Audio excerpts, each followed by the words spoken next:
Hello everyone. आज है 24 मार्च और आज की इस क्लास में हम डिस्कस करेंगे 24 मार्च से बनने वाले करंट अफेयर के सभी इंपॉर्टेंट क्वेश्चंस। प्रीवियस क्लास में हमने देखा था कि भारत सरकार की जो भव्य योजना है, भव्य यानी कि भारत औद्योगिक विकास योजना, इसके अंतर्गत विकसित किए जाने वाले जो 100 औद्योगिक पार्क है, ये किस प्रकार के पार्क होंगे। तो ये प्लग एंड प्ले टेक्नोलॉजी पर आधारित होंगे, जिसके लिए सरकार ने 33,660 करोड़ की मंजूरी दी है। अभी हाल ही में अमेरिका के द्वारा आयोजित सैन्य अभ्यास जिसका नाम है सी ड्रैगन 2026, इसमें इंडियन नेवी ने पार्टिसिपेट किया है। मार्च 2026 में Knight Commander of the Order of British Empire की उपाधि से सम्मानित किया गया है एन चंद्रशेखरन को। वर्ल्ड वाटर डे मनाया जाता है 22 मार्च को, और स्टॉकहोम जल पुरस्कार जो इस साल का मिला है कावे मदानी को मिला है। 9वीं सदी का जो प्रम्बानन मंदिर है, ये इंडोनेशिया में है, जिसे फिर से बनाने के लिए भारत और इंडोनेशिया के बीच साझेदारी की गई है। कालिंजर किले की पहाड़ियां जो कि उत्तर प्रदेश का पार्ट है, चर्चे में इसलिए आया क्योंकि जियोलॉजिकल सर्वे ऑफ इंडिया इसने अभी हाल ही में राष्ट्रीय भू विरासत स्थल का दर्जा दिया है। और मार्च 2026 में ऑफिशियली तौर पर जो अर्जेंटीना है, इसने WHO यानी कि वर्ल्ड हेल्थ ऑर्गेनाइजेशन की मेंबरशिप छोड़ी है। महाराष्ट्र के पुणे में गाय आधारित अर्थव्यवस्था पर भारत का सबसे बड़ा वैश्विक शिखर सम्मेलन जिसका नाम गौ टेक है, यह आयोजित किया गया। भारत सरकार ने पश्चिमी एशिया में बढ़ते तनाव और हॉर्मुज जल डमरू मध्य यानी कि हॉर्मुज स्ट्रेट के पास रुकावटों के कारण एक्सपोर्टर्स को सहायता देने के लिए रिलीफ योजना की शुरुआत करी है। महिला किसानों को सशक्त बनाने के लिए भारत सरकार ने कृषि सखी पहल की शुरुआत करी है।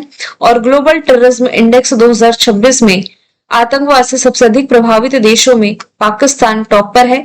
भारत को इस बार 13 प्लेस पर रखा गया है। तो ये सभी क्वेश्चंस हमने देखे हैं प्रीवियस क्लास में। शुरू करते हैं आज का हमारा पहला सवाल। हालिया जारी रिपोर्ट के अनुसार निम्नलिखित में से कौन सा राज्य वर्ष 2024-25 के लिए भारत का शीर्ष कपड़ा निर्यातक राज्य बना है, यानी कि किस राज्य से सबसे अधिक कपड़ा एक्सपोर्ट किया गया है। तो आंसर इसका तमिलनाडु हो जाएगा। ऑप्शन ए इसका राइट आंसर है।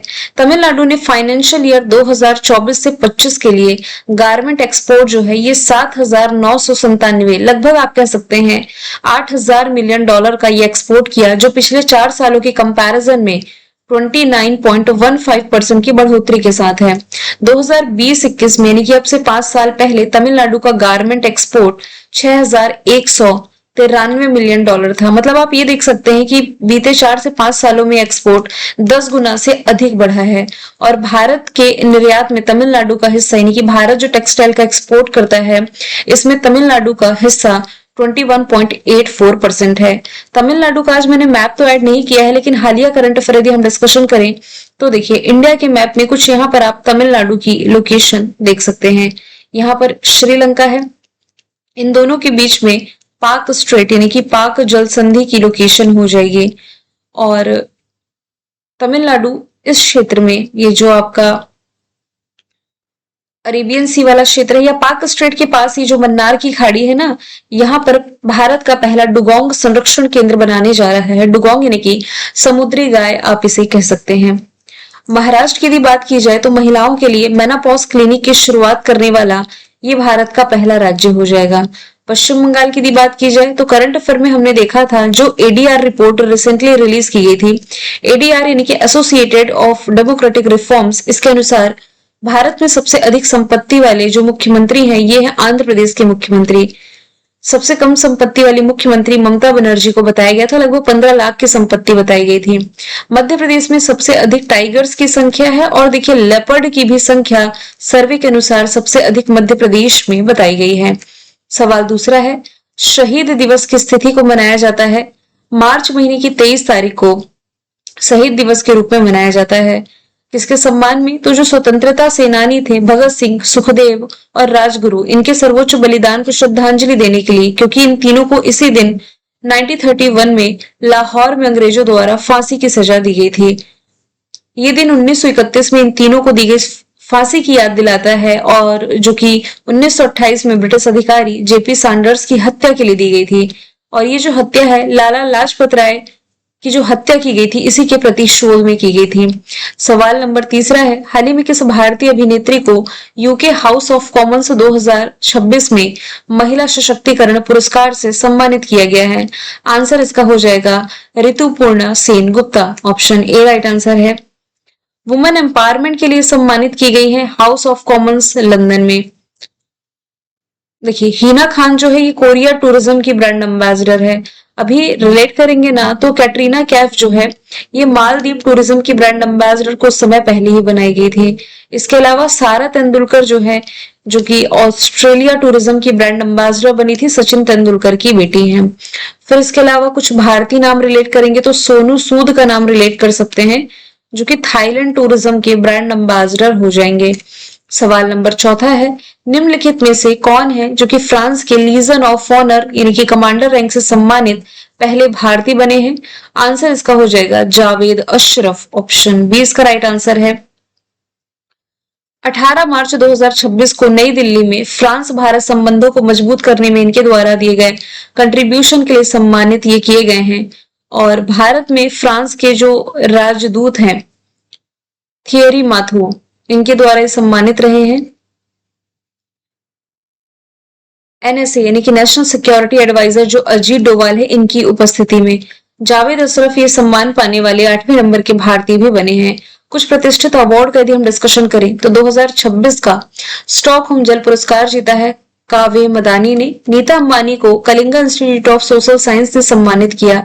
संगीता कलानिधि सम्मान 2026 का मिला है जयंती कुमारेश को। वाइली रिसर्च हीरोज प्राइज चंद्रकांत लहरिया। जेसी डेनियल अवार्ड शरदा को। अशोक चक्र पुरस्कार शुभांशु शुक्ला को। भारतीय रेलवे का सर्वोच्च सम्मान चंदना सिन्हा को। Transformation leader of the year Jay Shah को। Indira Gandhi Shanti prize Michelle Bachelet. FIFA peace prize Donald Trump. France का शेवलियर अवार्ड थोटा थारानी। विश्व शांति सुरक्षा नेता पुरस्कार Shri Shri Ravishankar. Booker Prize David Szalay. 2025 का Young Champion of the Earth चुना गया जिनाली मोदी को। 2023 का दादा साहब फाल्के अवार्ड मिला मोहनलाल को। मरणोपरांत पीवी नरसिम्हा राव अवार्ड मिला मनमोहन को। सरस्वती सम्मान लास्ट ईयर का भद्रेश दास को। ज्ञानपीठ अवार्ड विनोद कुमार शुक्ल को। एबल प्राइज मिला था लास्ट ईयर का मसाकी काशीवारा को। अगला सवाल है, ऑस्कर और बाफ्टा के लिए नॉमिनेटेड किस फिल्म को सीबीएफसी यानी कि central board of film certification इसने भारत में रिलीज होने के लिए अस्वीकार कर दिया? देखिए जो फिल्म है ना इसका नाम द वॉइस ऑफ हिंद रजब है। इसे सीबीएफसी ने तो डिनाई किया था कि भारत में रिलीज नहीं की जा सकती, लेकिन ऑस्कर और बाफ्टा के लिए नॉमिनेटेड ये फिल्म रही है। अभी रिसेंटली ऑस्कर अवार्ड दिए गए हैं तो क्वेश्चन में भी ये एग्जाम का पार्ट बन सकता है। द वॉइस ऑफ हिंद रजब, इस फिल्म में 5 वर्ष की बच्ची हिंद रजब की सच्ची कहानी दिखाई गई है। जनवरी 2024 में गाजा सिटी से भागते समय उनकी कार पर हमला हुआ था और 12 दिन बाद उनकी जो बॉडी है उनके परिवार और 2 वॉलंटियर्स के साथ मिला था। और फिल्म में हिंद रजब की असली आवाज का इस्तेमाल किया गया है, रियल वॉइस का इस्तेमाल किया गया है। और ये 23 मिनट की डॉक्यूमेंट्री ड्रामा है। ट्यूनीशियाई फिल्म निर्माता और ऑस्कर नॉमिनेटेड कौथर बेन हानिया ने इसे डायरेक्ट किया है। और सीबीएफसी यानी कि central board of film certification ने इस आधार पर इस फिल्म को भारत में रिलीज होने से डिनाई किया कि ये जो फिल्म है ये भारत इजराइल संबंधों पर निगेटिव इंपैक्ट डाल सकती है, लेकिन ये ऑस्कर और बाफ्टा तक नॉमिनेटेड हो चुकी है। अब आपको ये बताना है कमेंट बॉक्स में 3 क्वेश्चन आपके लिए है जो ऑस्कर से रिलेटेड मैंने कुछ दिन पहले ही आपको बताया है। बेस्ट फिल्म का अवार्ड इस साल के ऑस्कर में किसे मिला है? बेस्ट एक्टर और बेस्ट एक्ट्रेस, ये कौन चुनी गई है? इन तीनों का आंसर आप कमेंट बॉक्स में बताएंगे। प्रतिष्ठित मार्क लिंटन हिस्ट्री प्राइज जो 2026 का जीता है, ये किसने जीता है? तो इसके विजेता हो जाएंगे William Dalrymple. Option number D right answer हो जाएगा। विलियम डेम रिम्पल, इनकी जो किताब है the golden road how ancient India transform the world, इसके लिए इन्हें ये अवार्ड मिला है। ये एक प्रतिष्ठित स्कॉटिश जो कि यूके का पार्ट है स्कॉटलैंड, तो ये स्कॉटिश इतिहासकार और लेखक हैं। आगे चलते हैं। वर्ल्ड इंडोर एथलेटिक्स चैंपियनशिप 2028 की मेजबानी किस देश को मिली? तो 2 साल बाद जो अपना देश भारत है ये वर्ल्ड इंडोर एथलेटिक्स चैंपियनशिप की मेजबानी करने जा रहा है। ओडिशा की राजधानी भुवनेश्वर में जो कलिंगा स्टेडियम कॉम्प्लेक्स है यहाँ पर। ऐसा पहली बार है जब वर्ल्ड इंडोर एथलेटिक्स चैंपियनशिप की मेजबानी भारत को मिली है। भारत इस चैंपियनशिप की मेजबानी करने वाला एशिया का चौथा देश बनेगा। इसके पहले जापान, कतर और चाइना ऑलरेडी इसे होस्ट कर चुके हैं। हर 2 साल में आयोजित किया जाता है। शुरुआत 1985 से की गई थी और 2028 में जब भारत इसे होस्ट करेगा तो ये इसका 22वें नंबर का एडिशन होगा। इस साल भारत वैसे BWF बैडमिंटन वर्ल्ड फेडरेशन ये जो वर्ल्ड कप है ये होस्ट करने जा रहा है। इस साल भारत ने T20 वर्ल्ड कप होस्ट किया है पुरुषों का। किसके साथ मिलकर के? श्रीलंका के साथ मिलकर के। अभी भारत ने लास्ट ईयर ना नवंबर के महीने में ही आईसीसी वुमेन्स वर्ल्ड कप की भी मेजबानी करी थी, जिसमें कि विजेता भारत ही रहा था। लास्ट ईयर भारत ने खो खो वर्ल्ड कप की भी मेजबानी करी थी। आगे चलते हैं।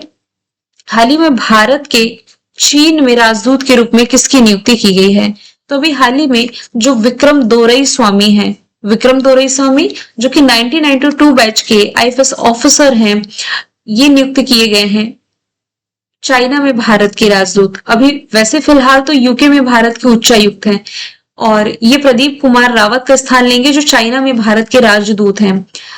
अब देखिए, एक और फैक्ट आप रिलेट करें, 2 शब्द का मैंने इस्तेमाल किया है यहाँ पर, एक है राजदूत और दूसरा यहाँ पर लिखा हुआ है उच्चायुक्त। कि यूके में भारत के उच्चायुक्त लिखा हुआ है, फिर इस क्वेश्चन में लिखा हुआ है चाइना में भारत के राजदूत। अब ये उच्चायुक्त और राजदूत में क्या फर्क है? देखिए, उच्चायुक्त का मतलब होता है हाई कमीशन, राजदूत का मतलब होता है अम्बेसडर। दोनों में फर्क क्या है? तो हाई कमीशन यानी कि उच्चायुक्त की नियुक्ति की जाती है कॉमनवेल्थ कंट्रीज में और अम्बेसडर नियुक्त होते हैं नॉन कॉमनवेल्थ कंट्रीज में। कॉमनवेल्थ कंट्री और नॉन कॉमनवेल्थ कंट्री होती क्या है? ऐसी कंट्री जो कभी ना कभी ब्रिटिश शासन के अधीन रही हो, ये कॉमनवेल्थ कंट्री कहलाती है। जो नहीं रही हो, ये नॉन कॉमनवेल्थ कंट्री हो गई। तो कुछ हालांकि इसके अपवाद भी हैं, लेकिन ऐसे इसकी परिभाषा आप रिलेट कर सकते हैं। सवाल 9वां है, नस्लीय भेदभाव उन्मूलन का अंतरराष्ट्रीय दिवस किस तिथि को मनाया जाता है? तो ये मार्च महीने की 21 तारीख को सेलिब्रेट किया गया। हालांकि इसी दिन आपका विश्व वन दिवस भी मनाया गया है। तो यहाँ हम डिस्कशन कर रहे हैं नस्लीय भेदभाव उन्मूलन दिवस दक्षिण अफ्रीका में हुए शार्प विले नरसंहार जो कि 1960 का था, इसकी याद में मनाया जाता है, जिसमें 69 लोग मारे गए थे और संयुक्त राष्ट्र ने नस्लीय भेदभाव से लड़ने के लिए यह दिन घोषित किया था 1966 में। इसका मुख्य उद्देश्य समानता, ह्यूमन राइट्स को बढ़ावा देना और नस्लवाद को खत्म करना। ये इस बात की भी याद दिलाता है कि नस्लवाद और भेदभाव आज भी मौजूद है और इसके लिए वैश्विक स्तर पर कार्रवाई की नीड है। मार्च महीने के इंपॉर्टेंट डे में वर्ल्ड वाटर डे है, विश्व जल दिवस 22 मार्च को। अंतरराष्ट्रीय प्रसन्नता दिवस है 20 मार्च को। सामाजिक कार्य दिवस है 17 मार्च को। विश्व उपभोक्ता अधिकार दिवस है 15 मार्च। पाई डे है 14 मार्च। मॉरिसस डे है 12 मार्च। 8 मार्च अंतरराष्ट्रीय महिला दिवस। 3 मार्च विश्व वन्य जीव दिवस। 1 मार्च भेदभाव मुक्त दिवस हो जाएगा। अगला सवाल है, नरेंद्र मोदी इन्होंने किसका रिकॉर्ड तोड़ते हुए भारत के सबसे लंबे समय तक सेवा करने वाले राष्ट्राध्यक्ष बनने का रिकॉर्ड बनाया है? अब राष्ट्राध्यक्ष मतलब कि यहाँ पर प्रधानमंत्री या मुख्यमंत्री की बात नहीं की जा रही है। राष्ट्राध्यक्ष मतलब कि यदि बात की जाए प्रधानमंत्री यानी कि पीएम और सीएम के रूप में जो लीडरशिप इन्होंने निभाई है, तो इस मामले में इन्होंने सिक्किम के पूर्व मुख्यमंत्री पवन कुमार चामलिंग का रिकॉर्ड रिसेंटली तोड़ दिया है और उन्होंने मुख्यमंत्री और प्रधानमंत्री के रूप में अपना कार्यकाल कुल मिलाकर के 8,931 दिन पूरा कर लिया है। 2001 में इन्होंने गुजरात के मुख्यमंत्री के रूप में अपनी लीडरशिप की शुरुआत करी थी। वैसे 2014 से ये भारत के प्रधानमंत्री के रूप में कार्यरत है और जो कि इनका तीसरा कार्यकाल है, जून 2024 से जो कि चल रहा है। तो ये जो उपलब्धि है राज्य और राष्ट्रीय स्तर पर 2 दशक यानी कि 2 डिकेड से अधिक के इनके नेतृत्व को दर्शाती है। तो देखिए, पवन कुमार चामलिंग जो थे ना, इन्होंने कुल 8,930 दिनों तक सर्विस दी थी। अब इससे एक दिन प्लस नरेंद्र मोदी हो गए हैं 22 मार्च को, तो पवन कुमार चामलिंग का रिकॉर्ड इन्होंने बीट किया है रिसेंटली। सवाल 11वां है, ऑफिशियली इनके आधिकारिक करियर में 900 गोल करने वाले दूसरे पुरुष खिलाड़ी कौन बने हैं? तो लियोनल मेसी जो कि अर्जेंटीना के स्टार फुटबॉलर हैं, ये हो जाएंगे। इन्होंने कॉन्काकैफ चैंपियन क्लब में नेशविले एससी के खिलाफ मैच में उपलब्धि हासिल करी है। क्रिस्टियानो रोनाल्डो जो कि पुर्तगाल के स्टार फुटबॉलर हैं, इन्होंने 200 गोल करने का रिकॉर्ड पूरा किया और ऐसा करने वाले पहले खिलाड़ी थे। दूसरे कौन बन गए? Lionel Messi. जो प्रसिद्ध फुटबॉलर है पेले, ये 765 ऑफिशियली गोल के साथ इस लिस्ट में तीसरे स्थान पर आ जाते हैं। तो लियोनेल मेसी जो कि अर्जेंटीना से बिलोंग करते हैं, इनकी दुनिया की सबसे बड़ी स्टेच्यू भारत में रिसेंटली स्थापित की गई है। कहां पर? पश्चिम बंगाल की राजधानी कोलकाता में। कृष्णा कुमार ठाकुर ये किस संगठन में निदेशक के रूप में नियुक्त किए गए हैं? तो ये भी हाल ही में नेशनल मिनरल डेवलपमेंट कॉर्पोरेशन इनकी एनएमडीसी में निदेशक के रूप में इनकी नियुक्ति की गई है, जो कि भारतीय रेलवे कार्मिक सेवा के 1998 बैच के ऑफिसर हैं।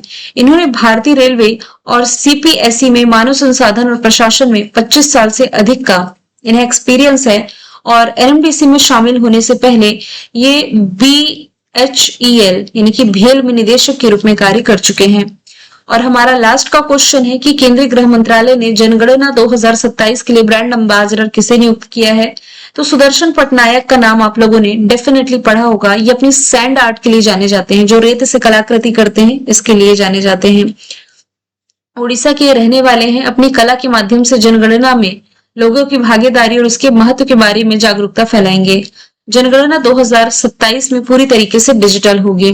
अब आपको ये बताना है इस बार की जनगणना के लिए लोगो क्या चुना गया है। 2 लोगो है ना, ये आप कमेंट बॉक्स में बताएंगे। साथ ही कुछ एम्बेसडर्स का रिवीजन यदि हम करें तो देखिए, कुछ तो 2025 से नियुक्त किए गए हैं, कुछ 2026 में। यहाँ हम सिर्फ बीते 6-8 महीने के इंपॉर्टेंट एम्बेसडर्स के बारे में यदि हम देखें तो इसी महीने यूनिक्लो ने अपना ब्रांड एम्बेसडर जसप्रीत बुमराह को बनाया। दिल्ली खेल महाकुंभ के उद्घाटन समारोह के brand ambassador Shikhar Dhawan, Maybelline New York की कियारा आडवाणी, न्यू बैलेंस के जानवी कपूर, पंजाब नेशनल बैंक के हरमनप्रीत कौर, हरियाणा राज्य महिला आयोग के शेफाली वर्मा, लेवाइस की आलिया भट्ट, ओडिया हैंडलूम की Madhuri Dixit, online food delivery platform Zomato के शाहरुख खान, ऑस्ट्रेलियाई टूरिज्म की Sara Tendulkar, e sports world cup के लिए क्रिस्टियानो रोनाल्डो। और ये लास्ट ईयर जनवरी में नियुक्त किए गए थे 2025 में, तो मैंने 2025 का भी मेंशन किया है, लेकिन अपडेटेड यहां से 2026 का ही आप याद रखें।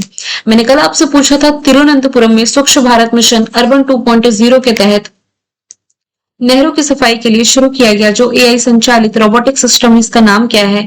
जी स्पाइडर राइट आंसर था। आज का सवाल आप लोगों के लिए है कि निम्नलिखित में से कौन भारत की पहली खुले तौर पर क्वीर सांसद बनी है? तो आंसर इसका जो भी आप कमेंट बॉक्स में बताएं। मिलेंगे नेक्स्ट वीडियो में। Thank you so much.